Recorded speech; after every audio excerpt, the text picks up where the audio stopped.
रवां बरस जून में अमेरिका और वेस्ट इंडीज में होने वाले टी20 वर्ल्ड कप में पाक भारत मैच की टिकटों की कीमतें आसमान को छू रही हैं। अमेरिकी अखबार यूएस टुडे की रिपोर्ट के मुताबिक 9 जून को न्यूयॉर्क में पाकिस्तान भारत या 15 जून को लाडरहल में भारत बमुकाबला कैनेडा मैचों के फरोख्तशुदा टिकटरी से वेबसाइट परान की असल कीमतों से कम अज कम दोगुना कीमत पर फरोख्त हो रहे हैं। पाक भारत मैच के लिए सबसे ज्यादा कीमत वाला टिकट 4 करोड़ 87 लाख रुपए $1,75,000 के करीब है, जिसमें टैक्स फैस $50,000 है। टिकट की कल कीमत 6 करोड़ 24 लाख रुपए $2,25,000 है। आईसीसी मेंस टी20 क्रिकेट वर्ल्ड कप के जनरल टिकटों की फरोख्त के 10 दिन बाद रीसेल वेबसाइट्स जैसा कि सेटअप और सेट गेक पर दोबारा फरोख्त की जा रही हैं, जिनकी कीमतें नेशनल बास्केटबॉल एसोसिएशन NBA या मेजर लीग बेसबॉल का मुकाबला कर सकती हैं।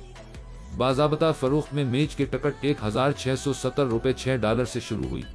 पाक भारत मैच में बगैर टैक्स के प्रीमियम सेटन के लिए महंगी तरीन टिकट $400 में थी। आईसीसी ने वाज़ा किया था कि मखसूस टैक्सों से ज्यादा कोई इजाफी फीस नहीं लगाई जाएगी।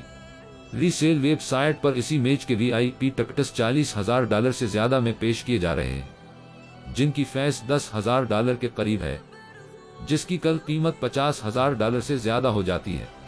सेटअप पर पाक भारत मैच का सबसे सस्ता टिकट जुमा तक $1,239 में था।